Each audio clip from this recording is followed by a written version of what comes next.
আসসালামু আলাইকুম বন্ধুরা, আজকে আবার একটা রান্নার রেসিপি নিয়ে আপনাদের সামনে চলে এসেছি। তো বন্ধুরা, কাছে দূরে দেশ বিদেশে যে যেখান থেকে আমার এই ভিডিওটা দেখছেন, সবাইকে আমার তরফ থেকে অনেক অনেক ভালোবাসা, অভিনন্দন। নিষেধ কিচেন অ্যান্ড ব্লগ চ্যানেলের তরফ থেকে সবাইকে অনেক অনেক ওয়েলকাম। তো বন্ধুরা, আজকের রেসিপি হলো ছোলা রান্না বা ছোলা ভুনার রেসিপি। তো বন্ধুরা, রোজা তো এসেই গেছে, মানে রমজান মাস তো আসতেই চলেছে।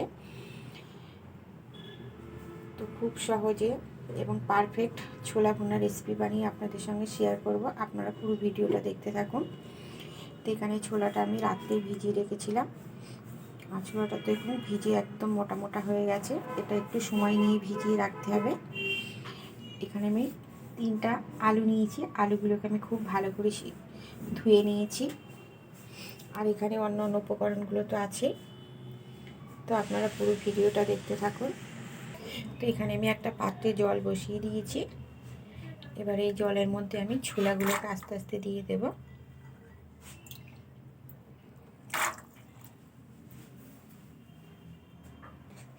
এরপর আমি আলু 3টে এর মধ্যে দিয়ে দেব।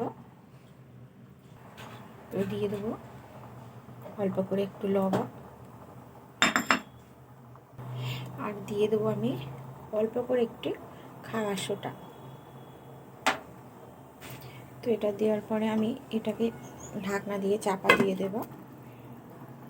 তো এবার আমি ঢাকনাটা খুলে এই যে পলক ওঠার আগে একটা এই যে সাদা সাদা একটা স্তর পড়েছে, এগুলোকে আমি একটু তুলে ফেলে দেব।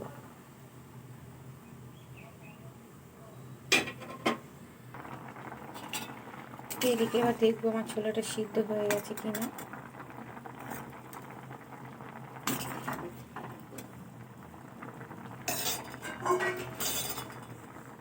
দেখুন, ছোলাটা আমার একদম সিদ্ধ হয়ে গেছে। এবার এটাকে আমি নামিয়ে নেব। তো এদিকে আমি ছোলাগুলো ছেঁকে নিয়েছি, আর আলুগুলোকে আমি অফ ক্যামেরায় কেটে নিয়ে মানে খোলাটাকে ছাড়িয়ে নিয়েছি। তো কড়াটাকে আমি আবারও পরিষ্কার করে বসিয়ে দিলাম। কড়াটা আমার গরম হয়ে গেছে। এবারে দিয়ে দেব সর্ষের তেল। এরপর ফোড়নে দিয়ে দেবো শুকনো লঙ্কা আর তেজপাতা। ফোড়নটা 1-2 মিনিট নাড়াচাড়া করে নিয়েছি। এরপর দিয়ে দেবো পেঁয়াজ কুচি। তো পেঁয়াজটাকে এবারে আমি লাল লাল করে ভেজে নেব।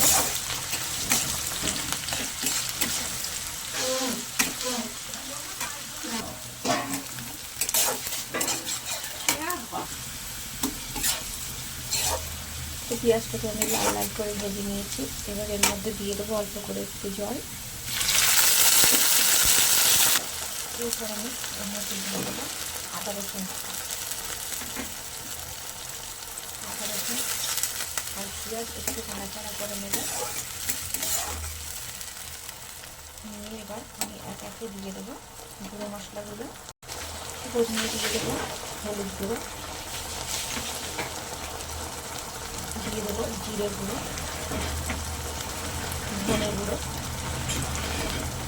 খাবারের জন্য দিয়ে দেবো কাশ্মীরি লঙ্কার গুঁড়ো, তারপর দিয়ে দেবো গরম মশলা গুঁড়ো, দিয়ে দেবো টমেটো আর স্বাদ মতো লবণ। যেহেতু সিদ্ধ করার সময় আমি আগে থেকে ছোলার মধ্যে লবণ দিয়ে রেখেছি, তাই এখানে একটু অল্প করে লবণ ব্যবহার করলাম। এবার এটাকে আমি খুব ভালো করে কষিয়ে নেব।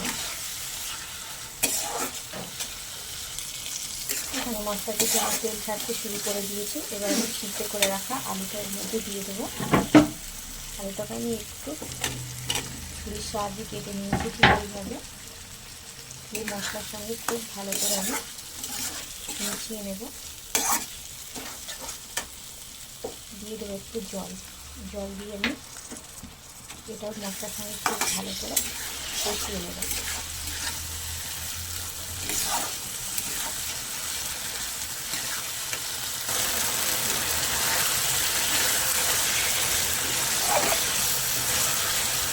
আলুটার মশলার সঙ্গে খুব ভালো করে কষানো হয়ে গেছে, মশলা থেকে তেলও ছেড়ে দিয়েছে। এই পর্যায়ে আমি দিয়ে দেবো সিদ্ধ করে রাখা ছোলাগুলো। ছোলাটা আবার মশলা আলু সব কিছুর সঙ্গে খুব ভালো করে মিশিয়ে নেব।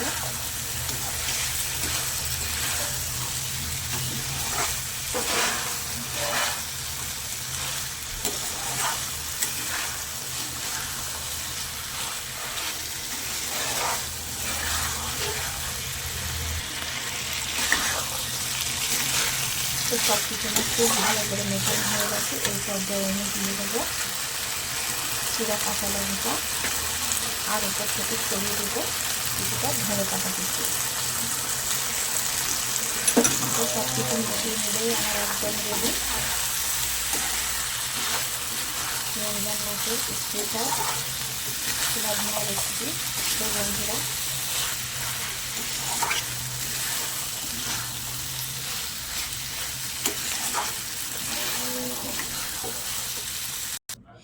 তো বন্ধুরা, আমি ছোলা ভুনার রেসিপি আমার একদম রেডি। আমার রেসিপিটা যদি আপনাদের ভালো লেগে থাকে তাহলে অবশ্যই লাইক, কমেন্ট, শেয়ার এবং সাবস্ক্রাইব করে অবশ্যই আমার পাশে থাকবেন। দেখা হচ্ছে অন্য কোনো রেসিপির সঙ্গে। ততক্ষণ আপনারা ভালো থাকবেন, সুস্থ থাকবেন আর সাবধানে থাকবেন। আজকের মতো আল্লাহ হাফেজ।